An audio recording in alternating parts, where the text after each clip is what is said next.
Hi everybody, welcome to the Game Plan. I'm Lindsay. I'm Rico. And today we're doing our final episode on our Shelf of Shame series. For 2019. For 2019, yep. So these are games that we had on the shelf in 2019 that we did not play. Never got played. Not necessarily games we haven't yet played because they could have been new to the collection, but they're sitting on the shelf. Yeah. Our particular version unplayed. Yes. So we're doing, this time, what are we doing? New. So these are games that we have added to the collection that were just purchased new from a game store or from online or whatever, whereas we've covered Kickstarters and flea market games and winning, other types of acquisitions. This is just bought it new. Brand new. Okay. So usually this only happens when we like the game, right? We've tried it and we buyed it. Right? Sorry, I'm trying to get my list up. Okay. So if we try, we like, we buy. If we like it that much, we buy. And it may take us a minute to get it into the rotation of, like, oh yeah, that's part of our rotation of options. But once it's there, it's kind of there. And I don't expect to be getting rid of any of these. In fact, only one of them has been a few months, and all the rest of them have been a few days. So we just barely got some of these. Yeah, so let's start with the oldest one, Flamme Rouge. Flamme Rouge.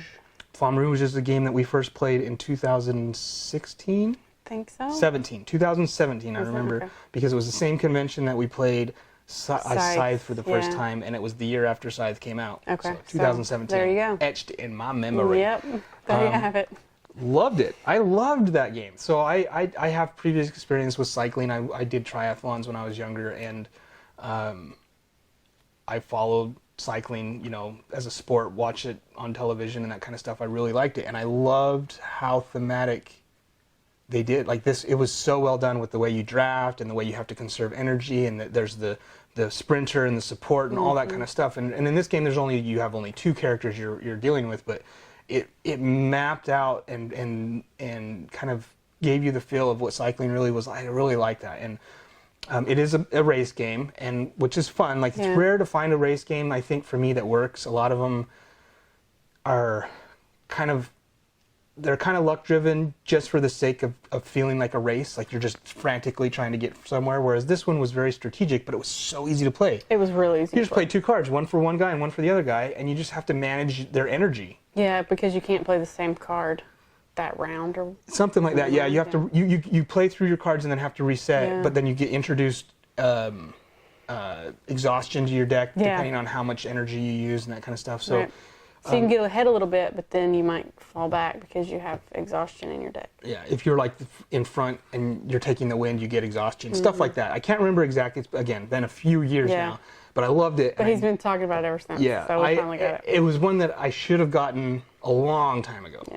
And I know that I'll be playing this one a lot because it plays quickly and it's easy to teach, it's easy to learn, and it's very thematic. So people who are interested in thematic games would enjoy this more than some of our other options. So it's a good addition. Yeah, it's a good addition, and it's going to be a keeper. Yeah. And it'll get played soon. And then the next one is Concordia Venus. Yes, this was one that... Sorry. Go ahead. Well, we've played... Is that what you were going to say? We played it twice at conventions, but we've never played it with an expansion. Yeah, we've never played the Venus. Base game. Yeah. And I know that I want to play with Salsa and then Venus. So this particular copy that we got is the reprint that includes both. It's the re-implementation of, it's called, labeled on BGG as a re-implementation of Concordia, and it includes the Venus expansion. I've also heard Salsa's good, and I probably will end up getting that. This is one that, again, we've tried it, we loved it, and the only reason it's taken us so long to get a copy is because it's been out of print. That happens to us a lot, though, for some reason. We fall in love with a game, and then it's out of print. Yeah, and it's out of print for a good reason, because people like it, and it's gone. Yeah.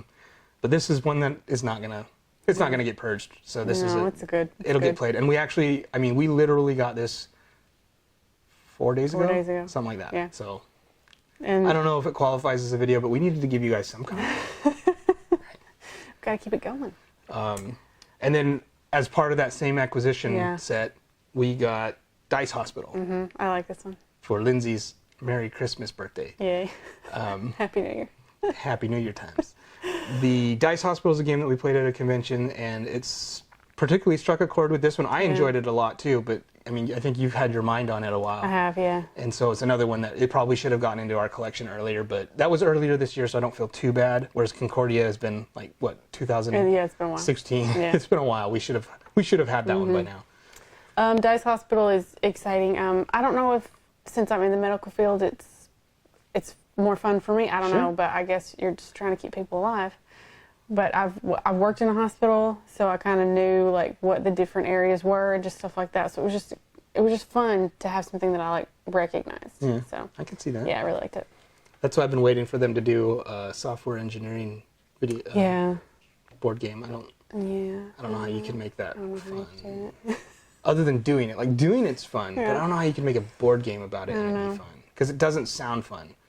It's the exact opposite of being a rocket scientist. So one of my first engineering job, I was a legitimate bona fide rocket scientist, Yeah. and that sounds amazing, doesn't it? Rocket scientist. Yeah. Worst job I've ever had. So boring, It's so in lame, like a cave. so lame.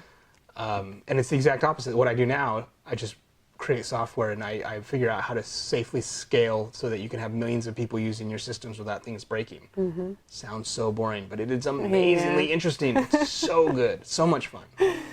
So yeah, I don't know how you can make that into a game. Can't do it. Yeah. Somebody figure that out. But apparently hospitals is more tangible and Yeah. people can relate to it more. And it's not like I love working in a hospital. I didn't like the hospital work, but it was just something that I could relate to, I guess. Yeah. So yeah, it was fun. I really liked it. And it's a fun, cute game. Yeah. Good implementation. There's expansions. We have promos, so Yeah. I'm sure that one will be sticking around for a while as I well. hope so. And then the final one in this acquisition set, Heaven and Ale. Heaven and Ale. This was the best. So the same con that we played, Dice Hospital, was the same con that we were introduced to Wingspan, which was a decent game. And I know you thought it was your most overrated, Yes. most disappointing game of 2019, and I can see why. And to me, it was a little disappointing too, because of the hype. But I thought it was a fine, It was a decent, fine middle game, of the but road game. yeah. It just wasn't that. There's a whole video It on wasn't that. to me a spill the yard winner. Yeah. Yeah. It was like, anyway. But Heaven and Ale, so we had both of those games, and Heaven and Ale took the con. Yep. Big game of the Did, con. It was awesome. It was. We played it two Yeah. times. And the first time we played it, we were just really confused. But then Rico figured out the little twist. And then it was just like it opened up this whole thing. And then we played it again, and it was still a lot of fun. So I'm excited to get that one back out and play it with our people. Yeah, it's It it's really a is. very good game. It is. I'm excited. It's going to get played probably within the next couple of weeks. So our friends, our primary gaming friends, are very busy during the holidays with their job. But as soon as that dies down for them, I expect this will be one of the first ones we play. Yeah, we got to get back into our weekly games and stuff. So yeah, good stuff. So that concludes our Shelf of Shame. Shelf of Shame, that by the time this posts, probably won't even be shamed. Probably still a little bit. Maybe something. I But don't think it's going to be that. and we wanted to end this. So this is the last one in the series. We wanted to end it kind of on a high note of like, all these games are going to get played, and they're all great games. Yes. So our shame is diminished. It mitigates our shame a little bit because we're excited about playing them. I love anything that allows mitigation. All right, guys. Thanks for watching. We're interested to know about your shelves of shame. Yeah. So just let us know in the comments below. Yeah. Is there anything that you think that shouldn't be on your shelf of shame? Are there any that we kind of like we've been discussing throughout this series of they're there because for whatever reason, nostalgia, and you don't think you'll ever really get to them, and you probably need to purge them? I'd like to hear about some of those, because maybe I'll take them off your hands if it's Let us know. Power Grid expansion or something. Yeah, that'd be good. Yeah. All right, guys. Thanks for watching.